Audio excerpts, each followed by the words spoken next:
સો high friends, ગુજરાતમાં medical, dental, આયુર્વેદિક અને homeopathic એટલે કે મેડિકલ કાઉન્સેલિંગના રજિસ્ટ્રેશન માટે પિન ખરીદી માટે 18 તારીખ છે છેલ્લી હતી. તમે કાલ સુધી પિન ખરીદી અને રજિસ્ટ્રેશન જે તે કરી શકતા હતા. હવે આપણે ગયા વર્ષે ટોટલ કેટલું રજિસ્ટ્રેશન થયું હતું ને આ વર્ષે કેટલું રજિસ્ટ્રેશન થયું છે એની સંપૂર્ણ માહિતી લઈશું.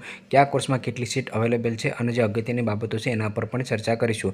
જો તમે ચેનલમાં ન હોય તો ચેનલને સબસ્ક્રાઈબ કરી રાખજો જેથી કરીને આગળ તમને એડમિશન અને સ્કોલરશિપ રિલેટેડ તમામ વિડીયો મળતા રહે. તો આપણે વાત કરીએ તો કાલ 18 તારીખ હતી. 18 તારીખ સુધીમાં કુલ 24,743 વિદ્યાર્થીઓએ પિન લીધી છે.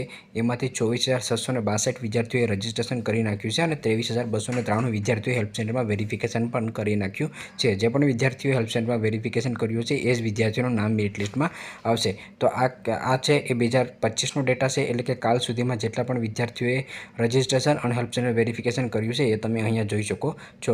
હવે નીચે આવશો તો આપણે ટોટલ કોર્સ વાઇઝ સીટ છે એની માહિતી હું તમને આપી દઉં કે ગુજરાતમાં ટોટલ કેટલી મેડિકલ, ડેન્ટલ, આયુર્વેદિક અને હોમિયોપેથિક કોલેજો છે અને એમાં ટોટલ કેટલી સીટ અવેલેબલ છે. તો મેડિકલ કોલેજની વાત કરીએ તો ટોટલ 40 મેડિકલ કોલેજો છે. એમાં ટોટલ 6,558 સીટો છે. એટલે આ જે ડેટા છે 2024નો ડેટા છે. 2025માં અન્ય કોઈ કોલેજોને પરમિશન મળશે અથવા કોઈ કોલેજોની સીટો ઘટશે તો સીટમાં વધારો ઘટાડો થઈ શકે તો એની અપડેટ છે હું તમને લોકોને આપી દઈશ. જે પણ વિદ્યાર્થી ભાઈઓ બહેનોને કોલેજ લિસ્ટ બનાવવામાં કાંઈ પણ પ્રકારનો પ્રોબ્લેમ હોય અથવા રેગ્યુલર અપડેટ ના મળતી હોય એ વિદ્યાર્થીઓ અમારા પેડ કાઉન્સેલિંગમાં જોડાઈ શકે છે, જેના માટે નંબર તમને ડિસ્ક્રિપ્શનમાં મળી જશે. ત્યાર પછી આપણે વાત કરીએ BDSની ડેન્ટલની, તો ડેન્ટલમાં કુલ 13 કોલેજો છે જેમાં 1255 સીટ અવેલેબલ છે.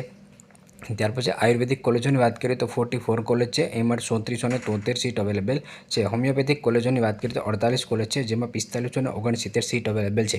આ જે ડેટા છે 2024નો છે. આ વર્ષે પણ ઘણી બધી આયુર્વેદિક, હોમિયોપેથિક કોલેજોને પરમિશન નથી મળી અને ઘણી બધી નવી કોલેજોને પણ પરમિશન મળવાની શક્યતા છે. તો એની જે પણ લેટેસ્ટ અપડેટ આવે એ તમામ અપડેટ પેડ કાઉન્સેલિંગમાં આવતી હોય છે. તો તમે લોકો પણ પેડ કાઉન્સેલિંગમાં જોડાવા માંગતા હોય તો ડિસ્ક્રિપ્શનમાં તમને નંબર છે મળી જશે.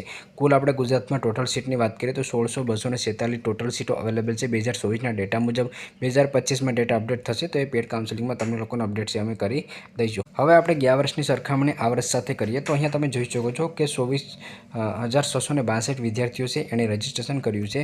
તો હવે એ લોકો વેરિફિકેશન 21 તારીખ સુધીમાં કરશે, ત્યાર પછી ફાઇનલ ડેટા છે તે આવશે. પરંતુ અત્યારે તમે સમજી શકો કે ટોટલ 24,662 વિદ્યાર્થીએ રજિસ્ટ્રેશન કર્યું છે. અહીંયા તમે જે ડેટા જોઈ શકો છો એ ડેટા 2024-25નો છે. જ્યારે 2025-26નું ફાઇનલ મેરિટ લિસ્ટ આવશે ત્યારે પણ અમે આ પ્રકારનો ડેટા બનાવી દેતા હોય જેથી કરીને જે પણ વિદ્યાર્થીઓ પેડ કાઉન્સેલિંગમાં જોડાયા હોય તો એ વિદ્યાર્થીઓને ટોટલ કેટલા માર્ક ઉપર કેટલા વિદ્યાર્થીઓ કઈ કેટેગરીમાં છે એના આધારે તમને પ્રોપર ખ્યાલ આવી જતો હોય છે કે તમને કઈ કોલેજમાં મળવાપાત્ર થશે. તો આ જે ડેટા છે એ મેરિટ લિસ્ટ આવ્યા પછી 2024-25નો હતો.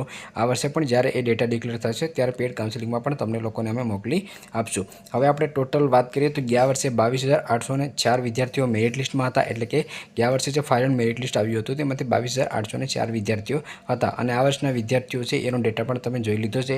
તો એમાં અંદાજાની વાત કરીએ તો 1,000 વિદ્યાર્થીઓનો ડિફરન્સ છે તે આવશે. તો બાકી જે ફાઇનલ મેરિટ લિસ્ટ આવશે ત્યાર પછી જ ખબર પડશે. તો આ જે ડેટા છે ગયા વર્ષનો છે.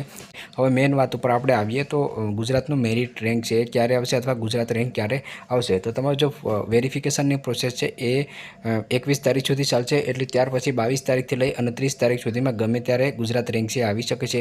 મેરિટ લિસ્ટ તમારું ડિક્લેર થશે ત્યાર પછી રાઉન્ડની પ્રોસેસ ચાલુ થશે. ત્યાર પછી તમે લોકો કોલેજ પસંદગી કરી શકો છો.